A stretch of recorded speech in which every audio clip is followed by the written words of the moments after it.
Assalamualaikum, salam sejahtera. Berita perdana edisi Rabu 6 Januari 2021 bersama saya Farhatul Asyad Osman. Dan saya Ivan Tuk. Berikut paparan utama malam ini.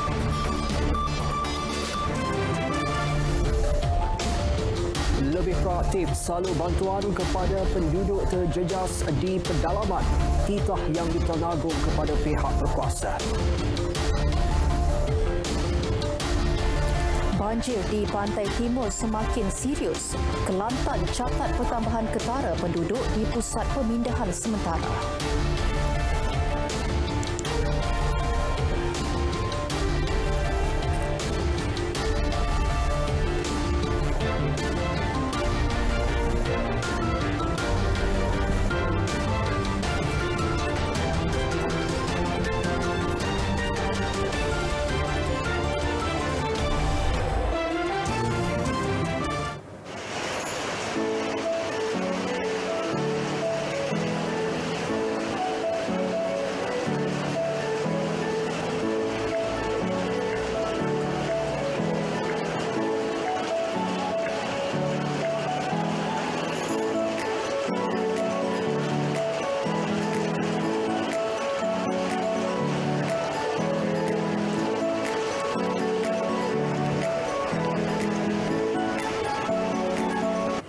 Ya, Permaisuri Agung yang rakyat kenali memang mahir dan pandai memasak. Dan tengah hari tadi, penduduk terjejas banjir di PPS sekitar Kuantan, Pahang berpeluang menikmati hidangan air tangan yang di-Pertuan Agong Sultan Abdullah Riayatuddin Mustafa Billah Shah dan Raja Permaisuri Agung Tunku Hajah Azizah Aminah Maimunah Iskandariah. Pasangan diraja itu bersama anak anda baginda Tengku Panglima Muda Tengku Ahmad Ismail Muazzam Shah ke PPS Dewan Orang Ramai Seri Damai Kuantan menyantuni rakyat yang terjejas banjir dan memasak bersama para petugas di PPS tersebut. Ya, sememangnya menjadi kelaziman yang di-Pertuan Agong dan Raja Permaisuri Agung menyediakan makanan kepada penduduk terjejas banjir di Pahang. Antara menu disediakan masuklah ayam masak lemak cili api, ayam masak kicap, sayur masak lemak dan sambal telur. Makanan itu kemudian dibungkus dan diagihkan kepada 1,167 penduduk terjejas daripada 316 buah keluarga di 3 PPS yang masih aktif di Kuantan. Selesai memasak di Dewan Orang Ramai Seri Damai ini, baginda berangkat ke SK Kempadang untuk bersama-sama menyediakan makan malam buat 262 penduduk terjejas banjir daripada 64 keluarga di 6 PPS yang dibuka. Ya, pihak berwajib dititahkan agar bertindak lebih proaktif bagi memberi bantuan segera kepada penduduk terjejas banjir di luar bandar atau kawasan pedalaman, khususnya mereka yang terperangkap. Sultan Abdullah menzahirkan kebimbangan berhubung keselamatan penduduk luar bandar dan pedalaman jika berlaku perkara tidak diingini seperti terperangkap dalam banjir dan tidak mendapat bantuan segera seperti dilaporkan dalam berita dan media sosial.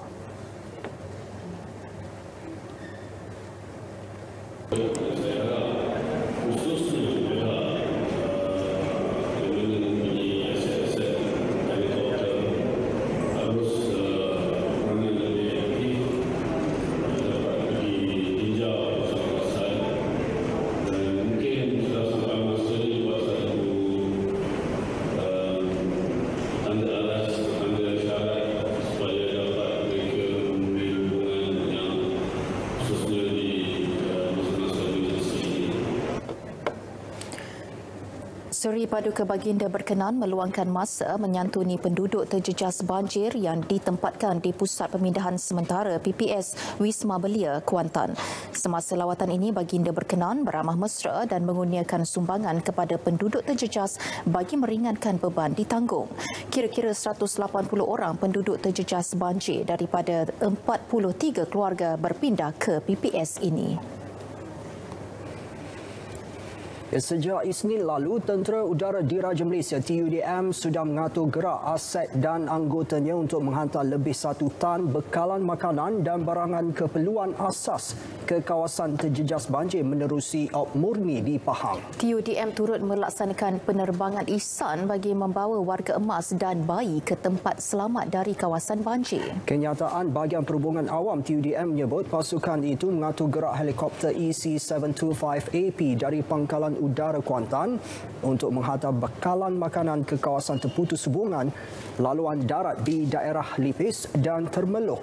Helikopter digerakkan bermula Isnin lalu membuat penghantaran bekalan makanan seberat 1,250 kg daripada Jabatan Kebajikan Masyarakat ke beberapa kawasan, antaranya SK Budu, SK Lubuk Terua dan SMK Agama Kuala Lipis. Malam 10 penerbangan dilakukan bagi menghantar 1 tan bekalan daripada JKM ke Kem Batu Tiga, SK Lubuk Terua, SK Lancang, Institut Kemahiran Belia Negara Lancang, SK Desa Bakti, SK Rantau Panjang, SK Penjom dan SMK Seberang Temeloh. TUDM juga melakukan 3 penerbangan ihsan bagi membolehkan penduduk terjejas banjir mendapatkan rawatan kesihatan di Hospital Sultan Haji Ahmad Shah di Temeloh. Sebanyak 958 keluarga di PPS seluruh negara sudah menerima bantuan daripada Kementerian Pembangunan Luar Bandar KPLB. Bantuan berupa barangan keperluan, makanan serta kit banjir kepada negeri-negeri yang terjejas akibat bencana itu. Menurut Menterinya, Datuk Dr. Abdul Latif Ahmad, menerusi satu kenyataan, pengagihan bermula dari 27 November tahun lepas sehingga 5 Januari 2021. Ia melibatkan PPS di Kelantan, Terengganu, Pahang, Johor, Selangor dan Perak. Manakala di bawah program perumahan rakyat termiskin PPRT, bantuan turut meliputi baik pulih rumah.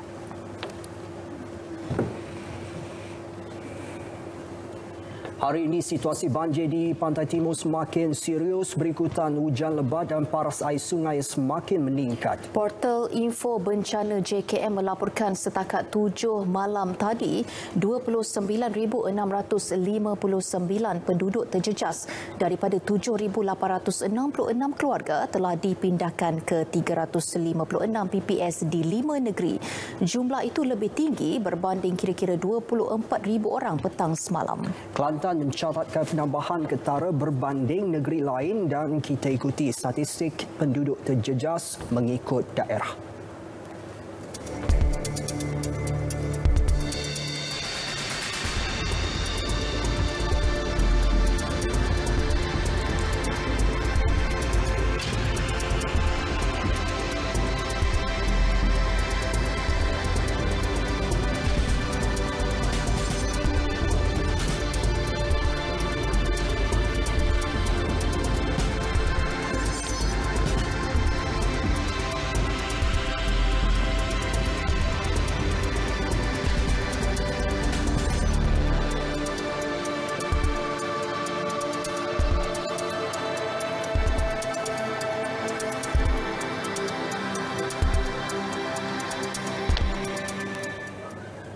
Selain keadaan di negeri Pahang, keadaan banjir di Kelantan juga meningkat selepas 839 penduduk daripada 192 buah keluarga terjejas banjir di Kuala Krai dipindahkan ke 23 PPS. Antara kampung terjejas ialah Kampung Bukit Sirih, Kampung Kuala Nal dan Kampung Cenulang.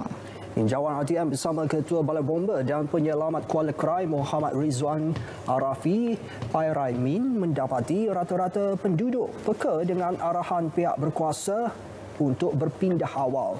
Tragedi Bah Kuning pada 2014 yang hampir meranapkan beberapa kawasan di Kuala Krai masih segar dalam ingatan dan penduduk tidak mahu musibah sama berulang. Pagi tadi kita ada membuat pindahan di Kampung Tok Bok di Bukit Cik Si, mana kita telah memindahkan beberapa keluarga ke PPS. Selain pada itu, kebanyakannya mereka penduduk tempatan telah berpindah sendiri.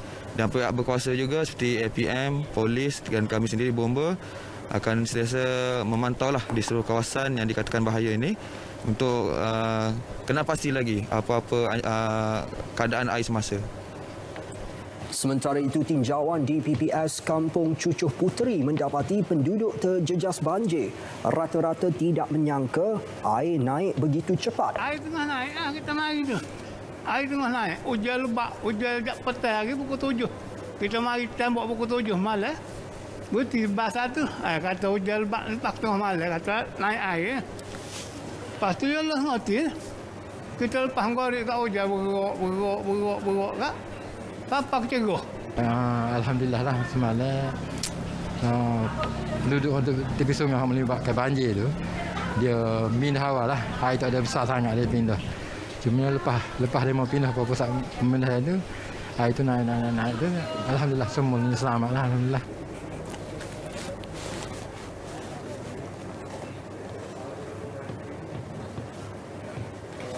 Ya, dari negeri-negeri di Pantai Timur, kita tinjau pula daerah kota tinggi di Johor yang dilaporkan masih mencatat jumlah penduduk terjejas banjir tertinggi dengan 1,238 orang ditempatkan di 12 pusat pemindahan sementara PPS. Untuk laporan lanjut, kita akan langsung bersama Erwin Zaid di Jalan Kampung Mawai Lama. Erwin, boleh teruskan? Baiklah, terima kasih rakan penyampai di Angkasa Puri. Saya kini berada di Jalan Mawai Lama, Kota Tinggi Johor untuk membawakan perkembangan terkini berkenaan situasi banjir di daerah Kota Tinggi. Dan jalan ini merupakan salah satu lokasi jalan yang terputus hubungan darat ya.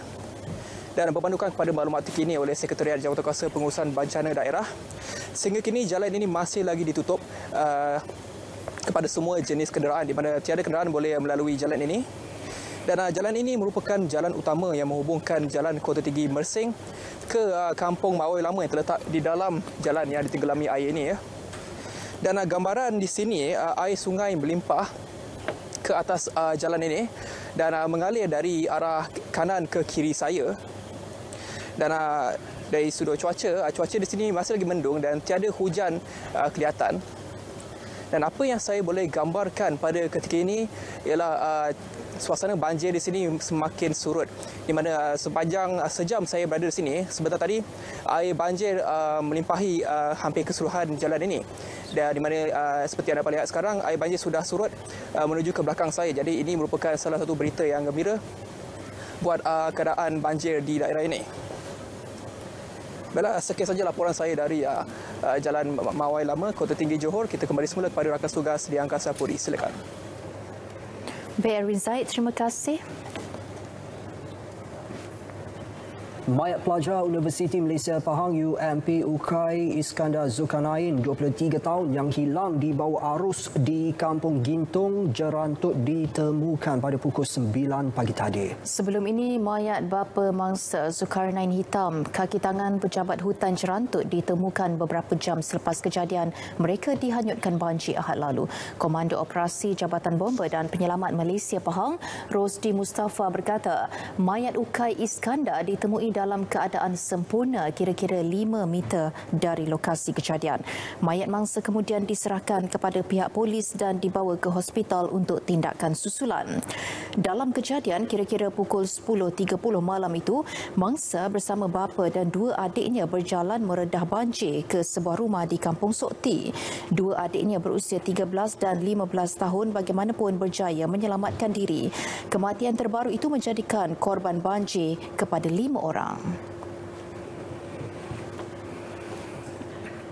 Perubahan cuaca lembap dan taburan hujan yang tinggi sejak akhir-akhir ini memberi cabaran baru dalam pengurusan bencana. Bagaimanapun daripada sudut infrastruktur, Jabatan Kejeraya JKR bertungkus lumus memastikan jaringan jalan raya di laluan persekutuan dan negeri tidak terjejas kesan bencana alam termasuk banjir dan tanah runtuh. Ya, kita ikuti laporan wartawan Jabatan Robert yang menyertai tinjauan Menteri Kejeraya di Bentong dan Raub, Pahang. Lawatan dimulakan di Seksyen 3 Jalan Bentong Raub Lama, lokasi jalan yang terputus akibat hujan berterusan Ahad lalu. Bertindak segera, JKR bersama-sama syarikat konsesi penyelenggaraan telah menjalankan kerja-kerja pembersihan. Laluan sementara juga disediakan bagi kemudahan penduduk setempat. Apa yang telah diambil pada 3 bulan ialah untuk membuat laluan sementara. Dan laluan sementara ini sudah siap untuk dilalui oleh kenderaan ringan. Dan apa yang kita nak laksanakan ialah untuk kukuhkan lagi supaya sekurang-kurangnya lori 3 tan boleh melalui kawasan ini supaya memudahkan untuk penduduk di sini melakukan kegiatan pertanian mereka untuk mengangkat semua produk keluar.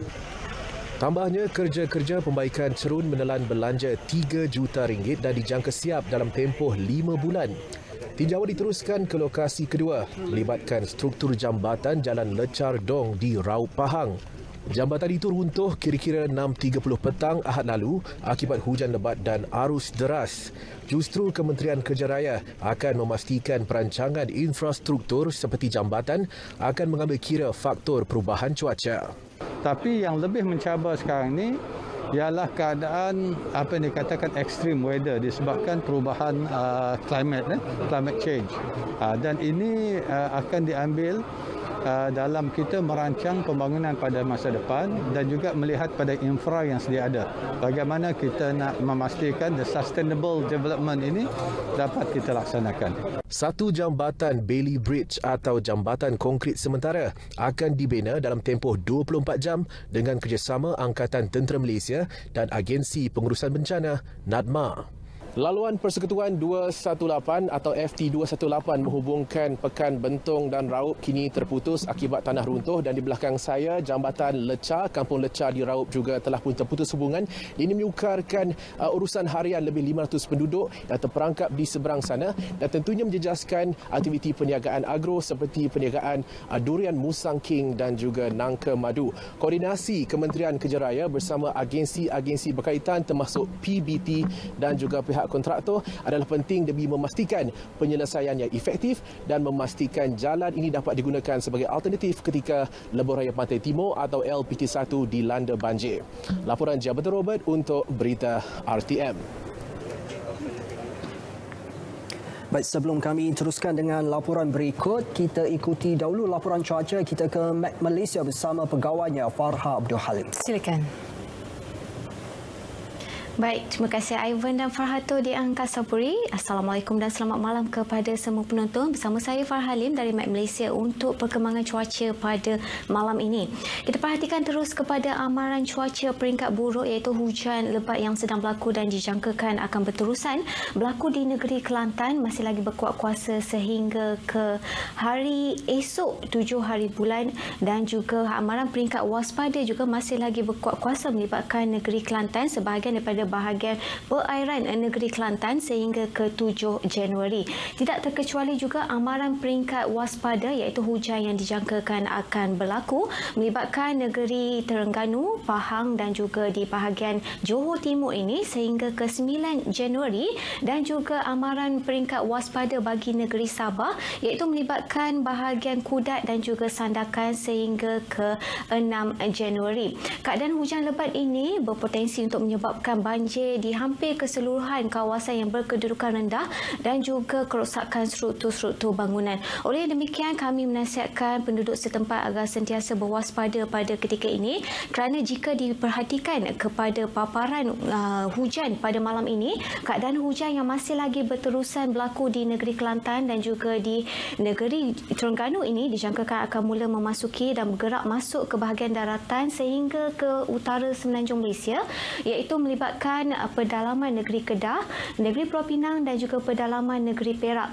Keadaan hujan lebat ini dijangkakan berterusan sehingga ke keesokan pagi, manakala lain-lain tempat adalah tiada hujan. Paparan seterusnya menunjukkan keadaan taburan hujan yang sepanjang hari ini melibatkan negeri-negeri pantai timur semenanjung Malaysia, dan jumlah catatan hujan yang tertinggi setakat ini adalah di Hulu Terengganu iaitu sebanyak 219 mm, diikuti dengan Kemaman Terengganu 214.4 mm, dan juga di Tanah Merah Kelantan 140.1 mm, diikuti dengan Jeli dan juga Kuantan negeri Pahang. Oleh demikian, kami menasihatkan orang awam agar sentiasa peka dengan amaran cuaca terkini. Seterusnya, untuk paparan imej gemerada di negeri Sabah dan Sarawak, keadaan hujan dan juga lembap masih lagi berterusan di hampir keseluruhan negeri Sarawak ini sehingga ke awal pagi esok, manakala hujan yang berterusan berlaku di di bahagian Kudat dan juga Sandakan negeri Sabah dijangkakan akan berlanjutan sehingga ke lewat malam nanti.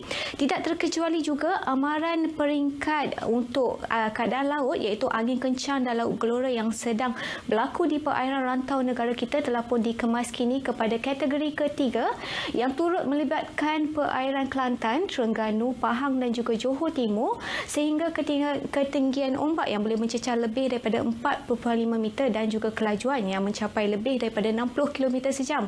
Kami menasihatkan penduduk setempat dan juga orang awam agar sentiasa berwaspada dan tidak melakukan sebarang aktiviti perairan.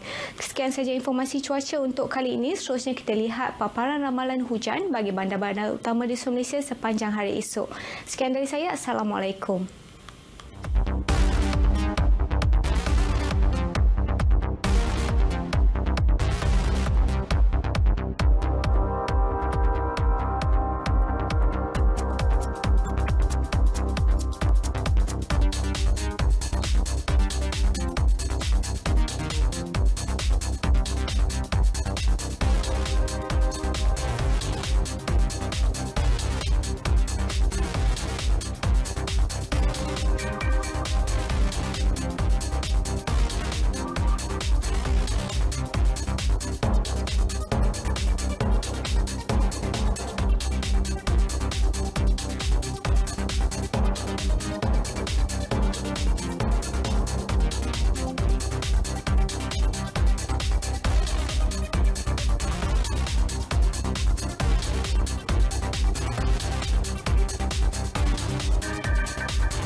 Meskipun berdepan cabaran COVID-19, janji PRU Dun Sabah akan ditunaikan. Laporan penuh teruskan bersama berita perdana.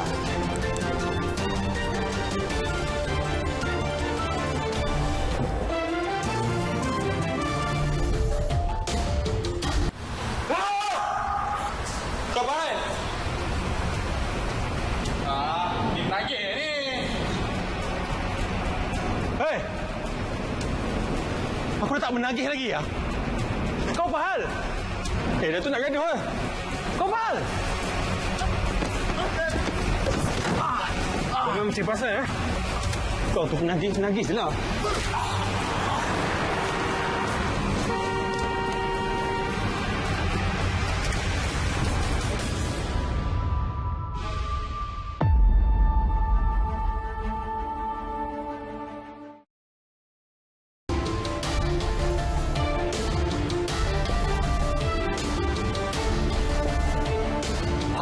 Keseluruhan kes sembuh mencatat 100,578 kes dengan hari ini 1,129 kes sembuh dicatatkan.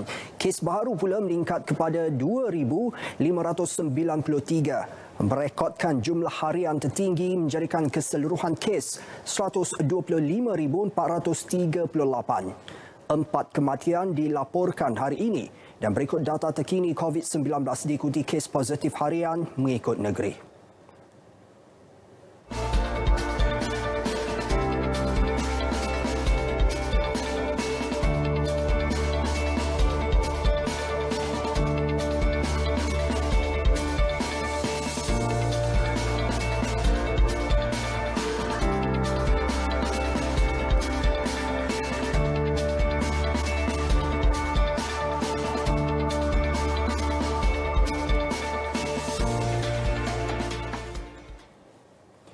Dalam pada itu, 13 kluster baru dikenal pasti hari ini. Paling tinggi pernah direkodkan menjadikan jumlah kluster aktif sebanyak 252.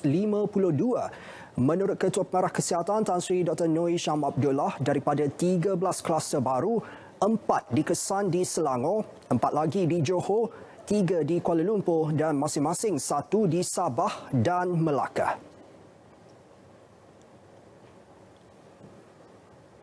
Kluster dataran utas. Kluster tempat kerja ini melibatkan daerah Petaling di Selangor. Kes-kes bagi kluster ini telah dilaporkan positif bermula pada 6 Januari 2021 melalui saringan bersasar di sebuah syarikat. Sehingga 6 Januari 2021 sejumlah 196 individu terlapor disaring, di mana 66 kes didapati positif COVID-19. 3 kluster yang diumumkan tamat hari ini ialah kluster Kobena, kluster Mengketil dan kluster UDSS2. Kerajaan bersetuju melanjutkan Perintah Kawalan Pergerakan diperketatkan PKPD di Asrama Pekerja Westlight, Taman Perindustrian Tampoi Jaya Johor Bahru sehingga 22 Januari ini.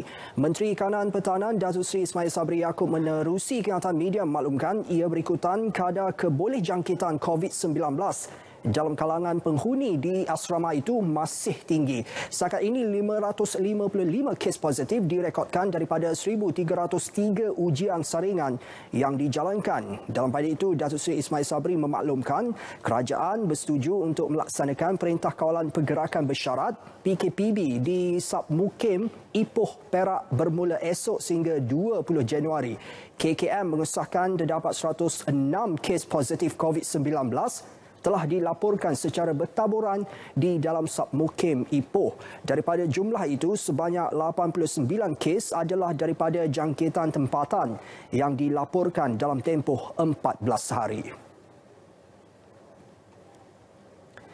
Tidak berperi kemanusiaan, itu ungkapan yang sesuai hasil bedah siasat ke atas kematian seorang kanak-kanak perempuan kurang upaya berusia 5 tahun yang meninggal dunia 30 Disember lalu. Ketua Polis Daerah Gombak ACP Arifai Tarawi menjelaskan usus dalaman pecah dipercayai ditendang. Berikutan itu, 6 individu ditahan termasuk seorang wanita warga Indonesia kerana disyaki mendera mangsa. Kematian mangsa pada awalnya diklasifikasikan sebagai kematian mengejut. Berikutan mangsa dilaporkan mengadu sakit perut dan menghidap hidrocephalus iaitu lebihan cecair otak sejak lahir. Namun hasil bedah siasat dijalankan membongkar punca sebenar kematian mangsa yang tidak mampu berjalan. Bedah siasat. So siasatan lanjut dedahkan ada berlakunya penderaan kepada mangsa menggunakan rotan. Ini rotan yang tuan-tuan dapat lihat. Dan juga ada juga kesan-kesan cala di badan, kepala. Suspek ni telah menggunakan ubat nyamuk yang dibakar tu untuk cucuk ke beberapa bahagian badan si matilah yang tak ketarai dan telah sembuh lah, yang telah lama. Dan ada juga keterangan menunjukkan bahawa perutnya telah disepak dan dipijak lah. Itu yang kita telah lakukan. ACP Arifai dalam sidang media di IP di Gombak menambah ayah dan ibu mangsa telah berpisah pada tahun 2017. Mangsa dan kakaknya berumur 8 tahun tinggal bersama nenek saudaranya disyaki suspek utama kes. Kakak mangsa kini dirawat di Hospital Selayang dan kes disiasat mengikut Seksyen 302 Kanun Keseksaan. Senarai 21 individu paling dikendaki dikeluarkan pihak berkuasa Kawasan Keselamatan Khas Pantai Timur Sabah Eskom. Senarai tersebut termasuk 5 nama baru dalam senarai terkini penjenayah rentas sempadan di Zon Selamat Timur Sabah S-Zone. Komander Eskom Dato' Ahmad Fuad Uthman dalam kenyataannya memaklumkan kesemua suspek merupakan warga asing dan mempunyai kaitan dalam jenayah termasuk penculikan yang berlaku di S-Zone.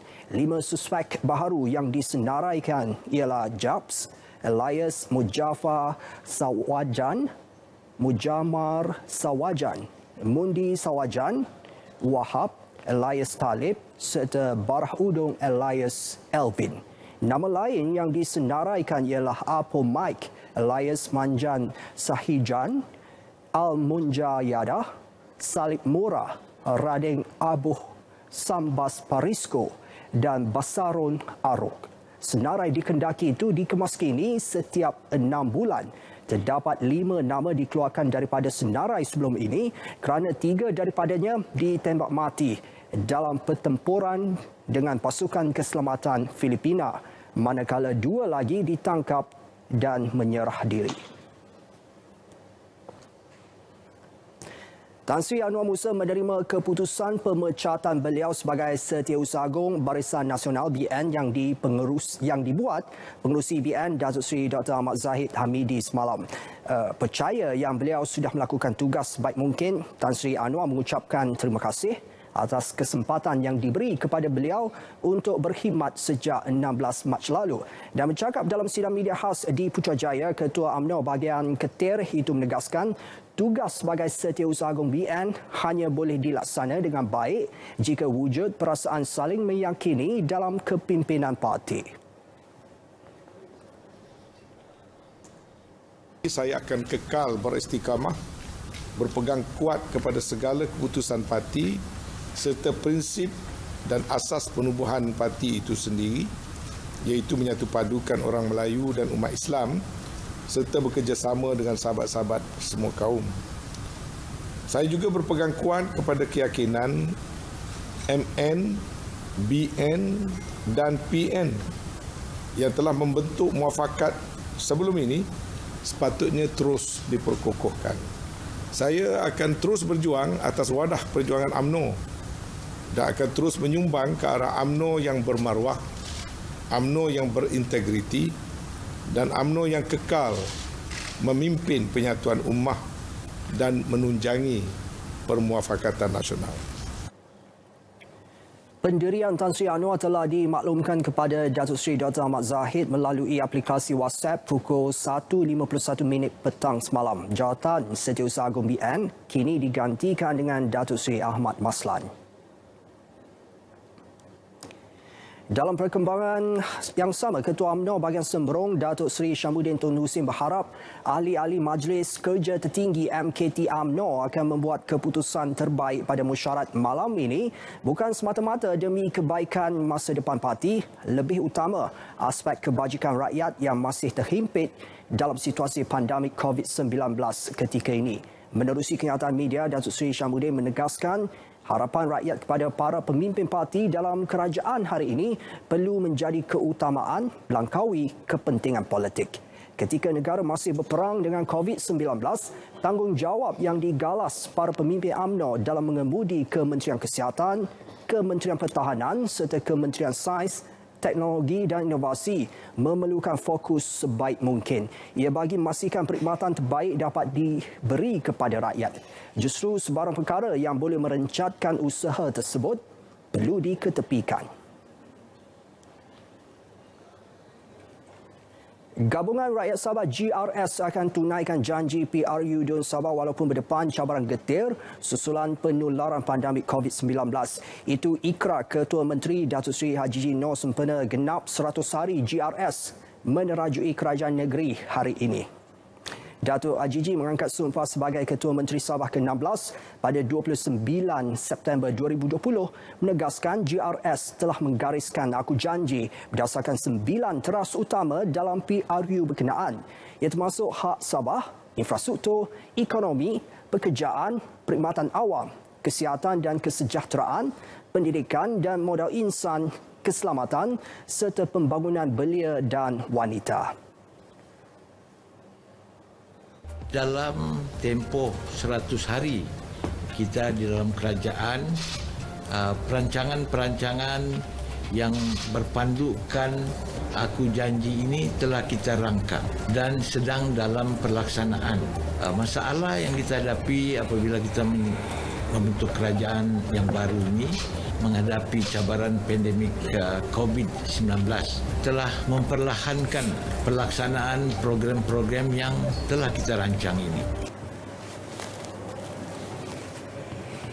Pada satu temu ramah khas di Kota Kinabalu, beliau menegaskan untuk merealisasikan janji kepada rakyat, hubungan baik kerajaan negeri dan persekutuan banyak membantu menyelesaikan pelbagai masalah.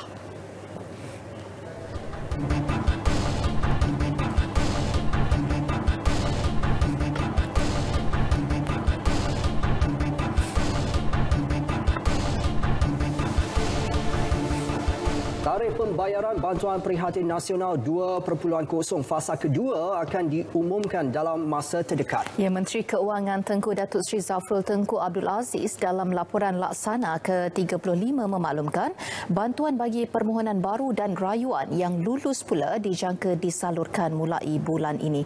Dan ketika ini proses semakan permohonan baru dan rayuan masih dijalankan. Penunaian fasa pertama BPN 2.0 melalui BSN bagi mereka yang gagal kredit juga masih diteruskan. Kerajaan akan turut mengumumkan keputusan permohonan baru dan rayuan bagi Geran Khas Prihatin GKP 2.0 selepas proses semak silang antara LHDN dan pihak berkuasa tempatan selesai. Mengenai perkembangan program subsidi upah 2.0, setakat 25 Disember sejumlah 418.67 juta ringgit telah disalurkan kepada 39,203 majikan melibatkan lebih 307,000 pekerja. Bagi tempoh sama, nilai pengecualian 100% duti ekspor sektor komoditi yang berjaya dimanfaatkan berjumlah 426.9 juta ringgit. Manakala pelepasan cukai jualan bagi kenderaan penumpang yang dilanjutkan sehingga 30 Jun 2021 berjumlah 197.57 juta ringgit. Sejumlah 3.39 bilion ringgit nilai kontrak kerja-kerja ECRL telah diberikan kepada hampir 2,000 syarikat tempatan terdiri daripada kontraktor, pembekal dan perunding. Nilai kontrak itu melibatkan kerja-kerja di Pahang berjumlah 1.69 bilion, Terengganu 1.4 bilion dan Kelantan 0.3 bilion ringgit. Pengerusi Malaysia Rail Links yang berhad MRLSB Tan Sri Muhammad Zuki Ali dalam satu kenyataan menyebut syarikat-syarikat tempatan yang telah dilantik oleh China Communication Construction Company Limited CCCC juga layak mohon pembiayaan pinjaman projek dari SME Bank. Tawaran berkenaan melalui MOU yang telah dimeterai pada 18 November 2019 di antara MRLSB, CCCC dan SME Bank. Inisiatif itu akan menyokong kontraktor tempatan mendapatkan pembiayaan keuangan bagi memastikan pelaksanaan kerja-kerja mengikut jadual dan menepati standard tinggi yang ditetapkan CCCC. Setakat hari ini, 403 kontraktor tempatan telah berjaya melepasi proses prakelayakan dan didaftarkan dalam sistem pendaftaran dalam talian. Ia merangkumi 212 syarikat kontraktor Bumi Putra atau 52% daripada jumlah keseluruhan prakelayakan. Dijangkakan 12,000 tenaga kerja diperlukan dalam pelaksanaan projek laluan Rel Pantai Timur ECRL bagi tahun 2021 dan ia juga dijangka meningkat sehingga 23,000 tenaga kerja menjelang tahun 2022 sehingga 2023. Ya, malah projek itu juga dijangka menawarkan kontrak bernilai sehingga 10 bilion ringgit bagi kerja-kerja sivil pembinaan.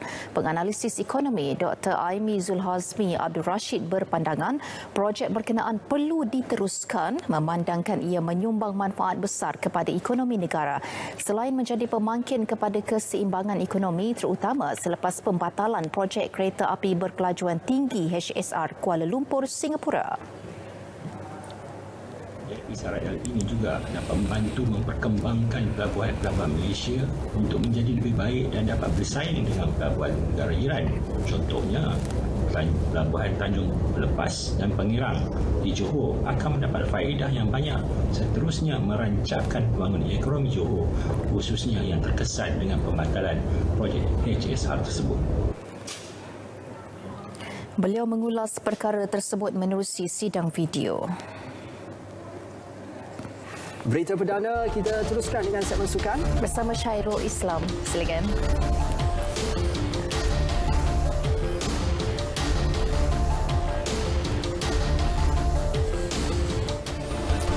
Masa Harimau Melaya makin suntuk.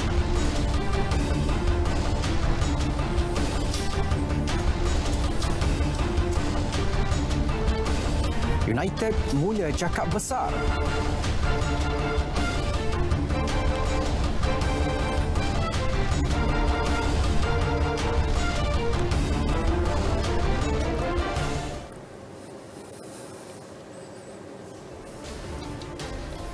Baik, terima kasih Ivan dan juga Farhatul. Assalamualaikum dan salam sejahtera. Untuk perkembangan sukan malam ini, kita mulakan dengan bola sepak. Selepas tiada sebarang aksi antarabangsa sepanjang musim 2020, skuad Harimau Melaya kini semakin kesentukan masa untuk mengharungi 2 aksi getir dalam kempen kelaikan Piala Dunia 2022, Piala Asia 2023. Skuad kendalian Tan Cheng Ho itu hanya mempunyai masa kurang 2 bulan sahaja lagi sebelum turun beraksi di pusingan kedua kelaikan menentang Emirat Arab Bersatu UAE dan Vietnam pada Mac depan. Timbalan Presiden Persatuan Bola Sepak Malaysia FAM yang juga pengurus skuad kebangsaan Datuk Muhammad Yusof Mahadi mengakui pemain Harimau Melaya kini memiliki tempoh terhad untuk melakukan persiapan bagi meneruskan momentum cemerlang dalam kumpulan G. Turut menjadi kegusaran beliau adalah prestasi semasa skuad negara di samping keserasian dalam kombinasi pemain selepas lebih setahun tidak menjalani latihan pusat susulan pandemik COVID-19. Menyedari UAE dan Vietnam sudah melakukan persediaan lebih awal, Muhammad Yusof berkata Cheng Ho serta barisan pemain negara perlu memanfaatkan kem latihan pusat bermula 15 hingga 26 Januari ini. Selepas 5 perlawanan, Malaysia hanya dipisahkan 2 mata di belakang pendahulu Vietnam yang mengumpul 11 mata, sementara Thailand di kedudukan ketiga diikuti UAE keempat dan Indonesia di kedudukan tercorot. Skuad Harimau Melaya dijadual menentang UAE di Dubai pada 25 Mac sebelum melayan kunjungan Vietnam pada 30 Mac kemudian.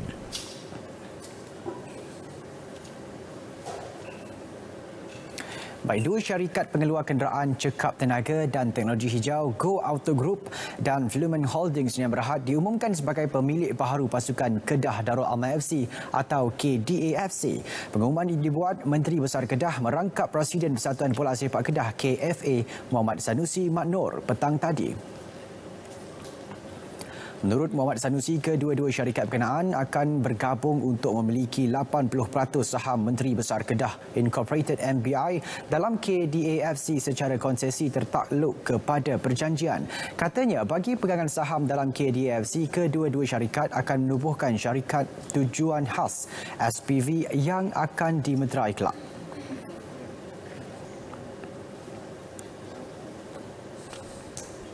Dia buat penawaran tadi. Lepas ni kita arahkan KDAFC yang dimiliki oleh MBI untuk bonding. Saya ingat satu rundingan pun sudah cukup. Orang ni nak jual kan, ada orang nak beli dia jual lah. Tak perlu tunggu lama lah. Dan saya dipahamkan ada di kalangan mereka ni yang telah mempunyai pengalaman dalam tadbiran bola sepak.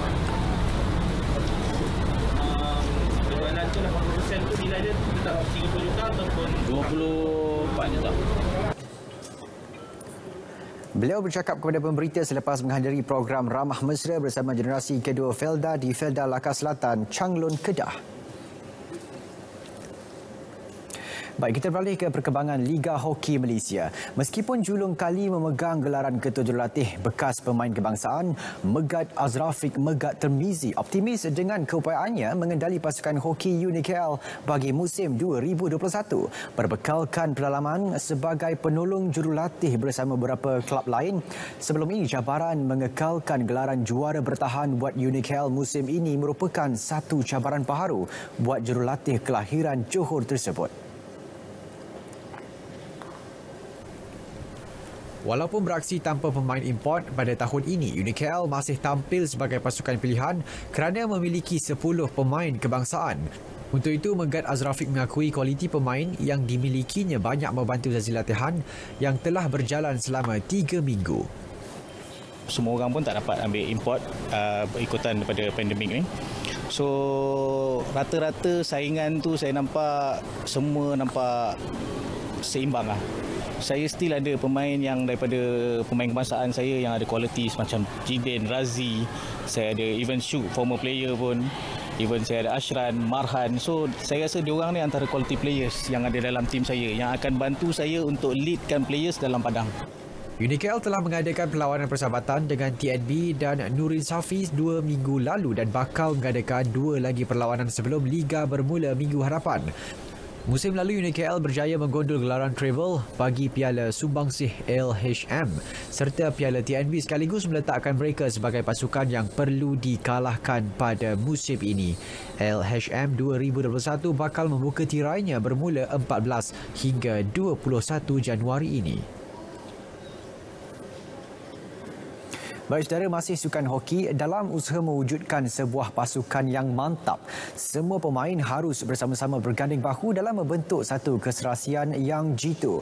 Demikian pandangan jurulatih pasukan Young Tigres A. Kanagi dalam mempersiapkan pasukan yang mengharungi Liga Hoki Wanita Malaysia 2021 buat kali pertamanya.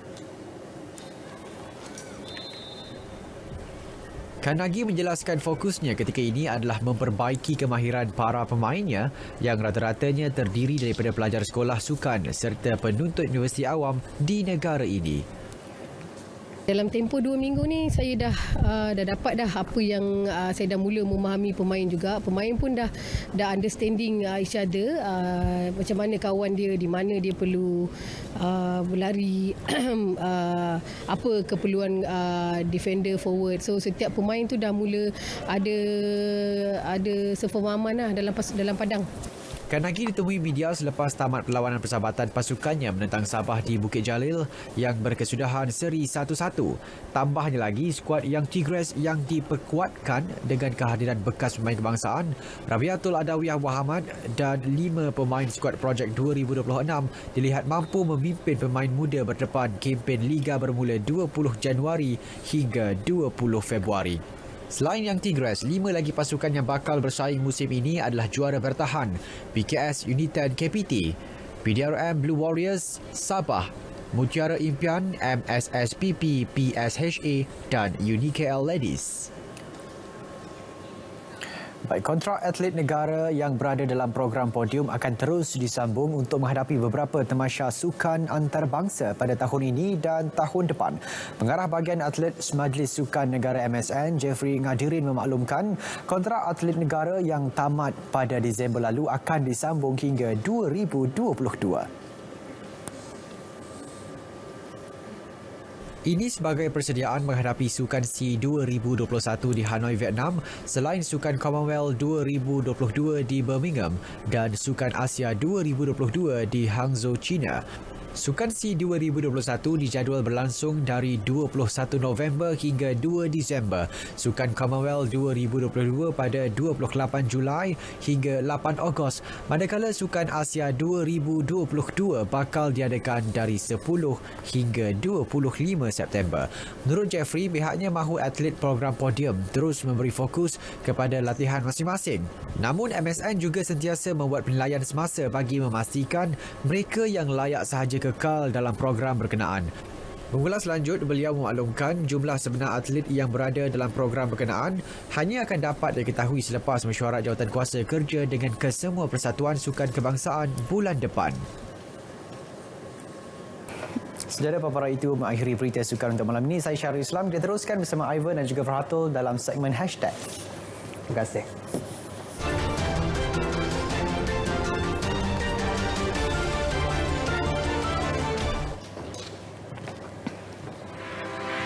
Hashtag kita mulakan dengan kisah seorang pencinta kucing yang dikenali sebagai Abang Aziz Rauh berkongsi detik-detik cemas cubaan menyelamatkan kucing kesayangannya dalam bencana banjir. Namun hanya 2 ekor sahaja berjaya diselamatkan, seekor lagi hanyut dalam arus deras. Tindakan lelaki ini mendapat pujian ramai netizen.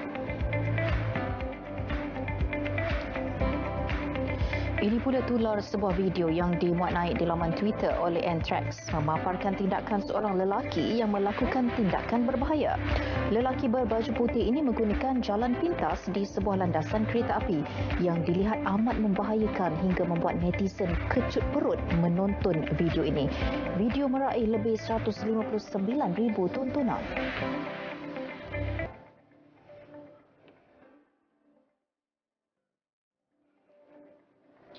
Baru-baru ini Putera Mahkota Dubai Sheikh Hamdan Muhammad Rashid Al Maktoum yang lebih dikenali sebagai Faza berkongsi video beliau berbasikal bersama beberapa penunggang lain di laman IG-nya.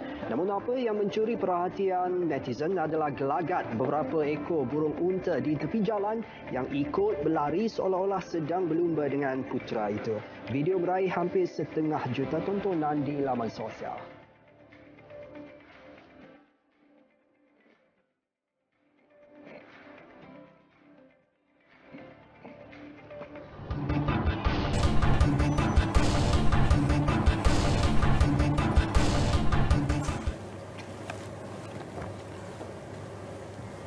Buat julung kalinya, rancangan realiti TV pertanian dan peternakan yang pertama iaitu Juara Agrotech bakal disiarkan di TV1 sebanyak 13 episod bermula pertengahan tahun ini. Ia kerjasama antara PTV Media Sdn Bhd dan Kementerian Pertanian dan Industri Makanan sebagai usaha baru kementerian mempromosi sektor pertanian kepada anak muda.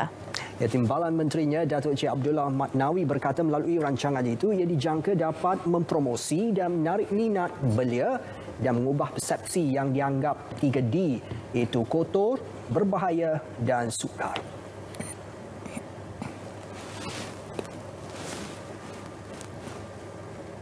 Ini salah satu program saja, kita tidak mengharapkan hanya dengan program ini boleh terus menarik, tapi dia boleh menarik mungkin maknanya di anak-anak muda yang mungkin selama ini tak pernah nak ambil tahu pun pasal pertanian. Tapi bila dia tengok siapa band apa tadi? Band Nasri tadi, dia mungkin rasa tertarik nak tengok apa ni band Nasri. Biasa berlakon je ni cerita pasal pertanian dan sebagainya. Jadi ini adalah merupakan satu gelombang yang kita cuba cetuskan insya-Allah. Beliau menjelaskannya pada majlis pelancaran rancangan Juara Agrotech di Ibu Negara. Pengarah dan penerbit eksekutif PTV Media Sdn Bhd Lili Sahani Ismail berkata, idea itu kerana melihat kepentingan sektor pertanian ketika COVID-19. Dengan keadaan semasa, isu semasa kita yang banyak yang di bawah kerja, jadi dengan adanya rancangan realiti ini yang dapat memberi info sebenarnya maklumat dari segi konteks tanaman, dari segi konteks ternakan untuk mereka mencuburi dalam bidang sektor ini. Saya nak buktikan dekat yang luar bahawasanya pertanian kat Malaysia ni boleh pergi. Sebab kawan-kawan saya boleh katakan majoritinya yang mencuburi bidang keusahawanan yang ada saja pertanian memang tak banyak boleh katakan berapa peratus je, 10% je. Saya nak kembangkan saya punya ternakan. Sebab kita pun tahu isu ternakan sekarang ramai orang macam confuse halal, haram. So sebagai pelajar haiwan saya rasa saya cuba bawa benda tu untuk meyakinkan rakyat Malaysia kita boleh keluarkan daging tempatan kita sendiri. And apa masalah yang saya tahu adalah dari segi kos lah yang buat kita tak boleh lawan daging import. Rancangan berdurasi 1/2 jam bagi setiap episod bakal menyaksikan 12 peserta berusia antara 20 hingga 40 tahun bersaing merebut gelaran juara yang membawa pulang wang tunai RM10,000. Pasangan selebriti Haris dan Intan Ladiana menamatkan teka-teki tentang perhubungan mereka apabila mengumumkan tarikh pernikahan yang bakal berlangsung 6 Februari ini. Ya, pengumuman itu membuktikan jarak usia bukan penghalang untuk pasangan ini yang menjadi perhatian setelah hubungan cinta mereka dihidu pertengahan tahun lalu. Memandangkan pandemik COVID-19 belum berakhir, pasangan bahagia ini memberi jaminan untuk mengadakan majlis perkahwinan sesuai dengan SOP yang ditetapkan. Mengulas tentang hari bahagia itu, mereka bakal mengadakan 4 acara penting termasuk malam berinai, majlis pernikahan, resepsi dan majlis bertandang.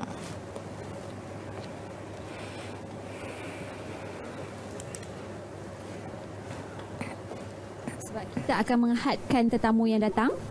Di samping itu kita akan menjaga SOP, kita akan ada orang jaga temperature, semualah akan scan apa semua benda tu kita akan ikut. Dan tempat yang kita orang nak buat majlis tu pun mereka mengikut SOP di mana mereka letakkan hanya beberapa orang dekat satu table dan akan ada gloves apa semualah seperti biasalah untuk majlis-majlis sekarang ni.